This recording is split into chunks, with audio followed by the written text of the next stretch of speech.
안녕하세요. 캘리닥 내과의사 장지윤입니다.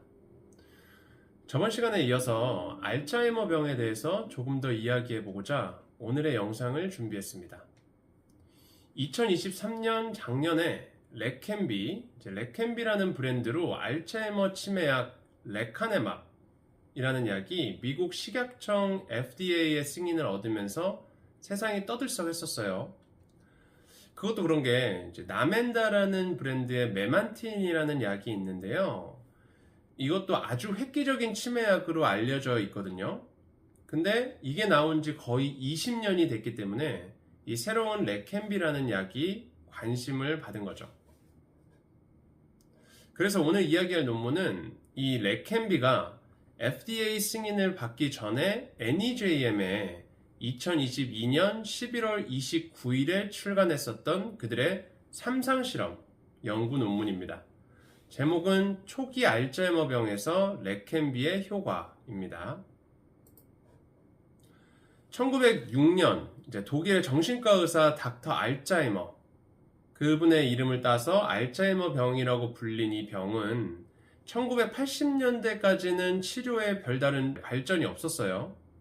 그러다가 1984년에 아밀로이드라는, 쉽게 얘기하면 제 기능을 하지 못하는 단백질 찌꺼기, 이런 것들이 신경세포들 사이사이에 낀 것을 발견하게 되면서 이게 알츠하이머 병과 깊이 관련이 되겠구나라는 생각을 하기 시작하게 된 겁니다. 저번 시간에 이야기했었던 그 생체 표지자들, 이 아밀로이드 외에도 타우 단백질이라든지 신경섬유 경쇠라든지 이런 것들도 시간이 지나면서 차차 알아내게 됩니다.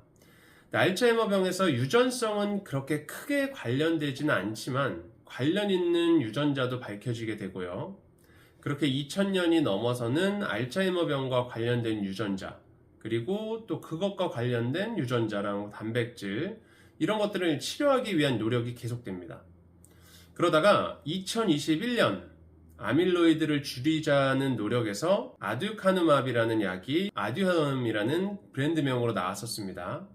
그런데 이걸 만들었던 바이오젠이라는 제약회사가 그 비즈니스의 이유로 이 약의 생산을 중단합니다. 그러고 나서 이 레켐비라는 약이 나온 거예요. 이 아밀로이드 제거제 또한 알츠하이머 병 자체를 낫게 하지는 못하지만 그 증상을 뒤로 늦춤으로써 호전시킨다는 결과가 있기 때문에 약으로 사용되어 왔습니다. 그래도 시간이 갈수록 점차 기억력과 인지기능이 쇠퇴하는 이 병에서 조금이나마의 증상 호전이 환자분들과 그 가족에게는 아주 큰 희망이 될 수도 있기 때문에 중요하다고 할 수 있겠습니다. 이 논문은 레켐비의 임상 3상 실험 결과를 보고한 논문인데요. 간단하게 얘기해서 임상 실험이 어떻게 되는 건지 이야기해 드릴게요. 1상부터 4상까지가 있습니다. 보통 3상까지만 합격을 해도 FDA 승인이 떨어지고요. 1상에서는 건강한 사람들 몇몇을 대상으로 이 약을 어느 정도 용량으로 먹게 했을 때 안전한가를 테스트를 하고요. 2상에서는 몇백 명에서 몇천 명에게 약의 효능과 부작용을 검사합니다. 그리고 3상으로는요, 수백에서 수천 명을 대상으로 이 약이 표준 치료와 비교했을 때 어떤 게 더 나은지를 설명하게 됩니다. 4상으로는 승인이 된 후에 사용되는 이 약을 장기간 지켜봤을 때 무슨 문제가 없는지 그런 것들을 검사하게 됩니다.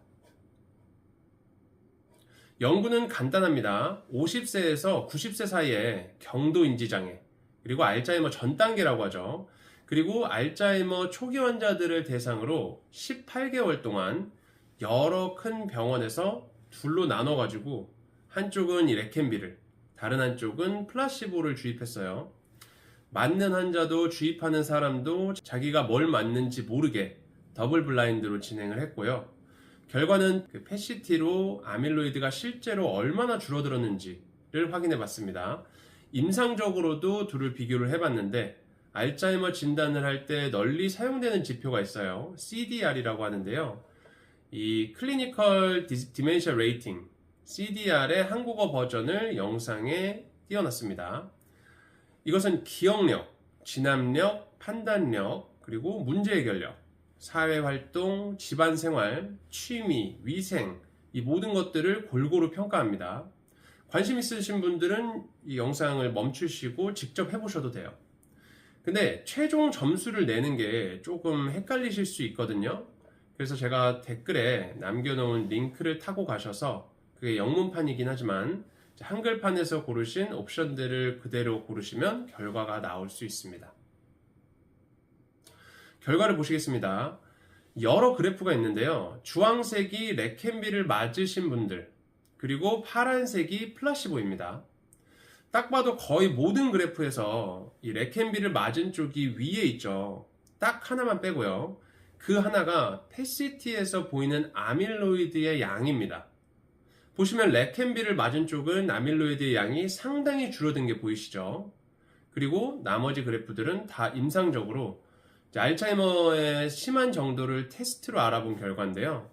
레캔비를 맞았을 때가 안 맞았을 때보다 인지 기능들이 더 천천히 떨어지는 것을 확인할 수 있습니다. 이 연구에 대해서 할 말이 몇 가지 있긴 하는데요. 일단 기간이 너무 좀 짧았어요. 약 18개월밖에 되지 않았는데요.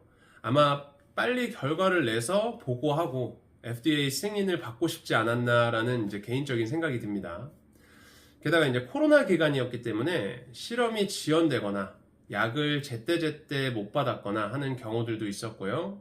심지어 실험 도중에 질병이 생겨버려서 중단된 경우도 있었어요. 그래서 약 17%의 참가자가 실험 도중 하차한 사실이 있었습니다. 이 실험에서 조금 실망스러웠던 거는 이제 이 약의 목적대로 아밀로이드의 양은 많이 줄어들었는데, 그 아밀로이드의 양이 줄어든 양에 비해서 임상적으로는 생각보다 크게 차이가 나지 않았다라는 것이 의외였습니다. 물론 중요한 건 실험 기간이 짧았기 때문에 그 아밀로이드 양과 임상적인 증상이 또 관련이 없다라고 말할 수는 없어요. 그래서 앞으로도 이 레캔비라는 약이 이걸로 이제 또 4년짜리, 5년짜리 이렇게 임상 시험들이 계획되고 실행되고 있다고 하니까 그 아밀로이드의 양을 줄여줌으로써 얼마나 어떻게 이 약이 기억력이나 인지 기능에 도움이 될지 기대를 해볼 수 있겠습니다. 그럼 다음에 또 다른 주제로 찾아뵙겠습니다. 시청해주셔서 감사합니다. 안녕히 계세요.